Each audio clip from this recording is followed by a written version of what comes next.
For a little while, we're going to leave Wisconsin, cross over the Mississippi, and examine the Effigy Mounds National Monument in Iowa. These mounds may be in Iowa, but they represent a very Wisconsin phenomenon. This small map gives some idea of how bound up these mounds are with the state of Wisconsin. This sign at the beginning of the trail reminds us that this is sacred ground to Native Americans. The quiet here seems fitting. My aim with this video will be to look at how these mounds are presented, which in turn will raise questions about how a sense of the sacred is imparted to land. We can begin with an overview of the park. From the visitor center, one hikes up a steep trail for about a half-mile. Stretching out in front is a view like this. The goal is to get to the top of the low ridge that overlooks the Mississippi River, but there are distractions along the way. Once up on the ridge, there are several things to notice. The yellow on the map represents wild prairie, which was beautifully in bloom when I visited in July. This field will stand in contrast to the more manicured presentation of the mounds.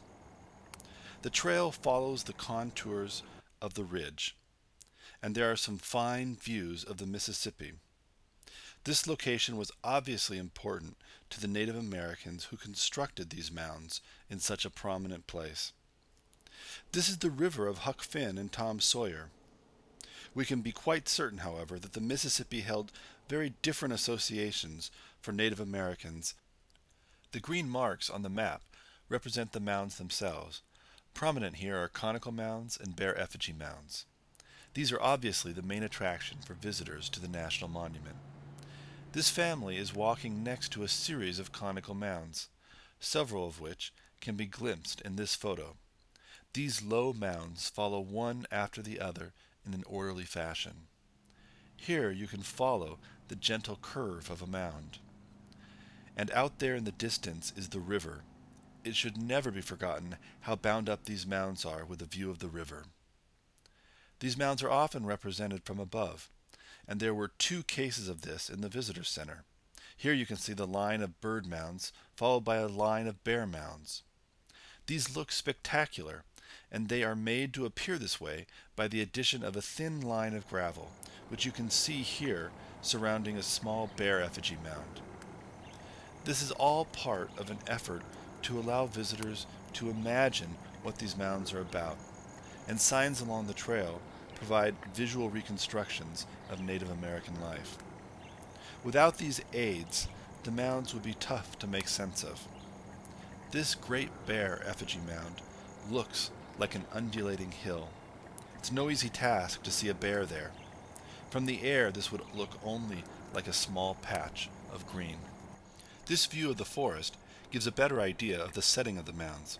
Originally, there would not have been manicured lawns, but low mounds mixed in with an overgrown forest landscape. These mounds were never meant to be seen from the air, where they would have been invisible, but were rather meant to exist in the imagination of the builders, who didn't need the physical hints with which a visitor today is provided, such as this mound cropped around the edges. Let's make one final stop at the third scenic view, where we can get an idea of how the mounds find a place in the modern world.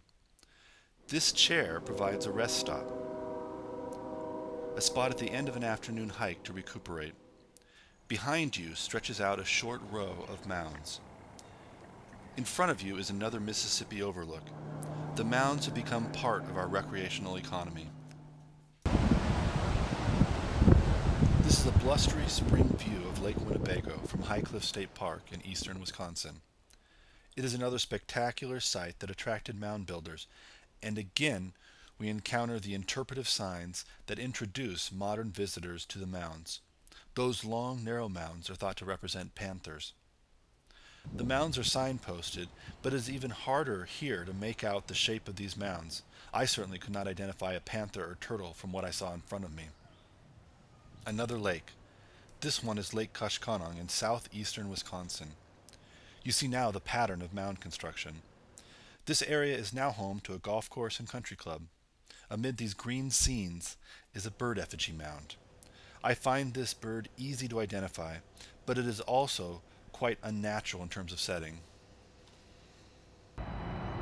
Back to the Mississippi. We survey here a classic American landscape. industry represented by that barge, leisure with that small watercraft, and swindling. By that last term, I am referring to the brightly painted riverboat casino nestled up against the shore. The Isle of Capri is just 3 miles or so from the trailhead for the Effigy Mounds National Monument. Its hotel dominates a low hill overlooking the river.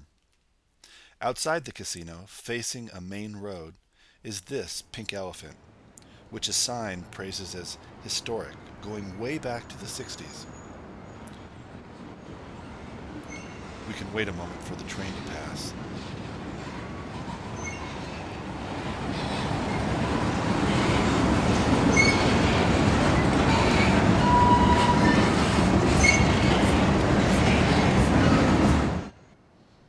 These parking lots of ours will surely vie with the mounds for longevity.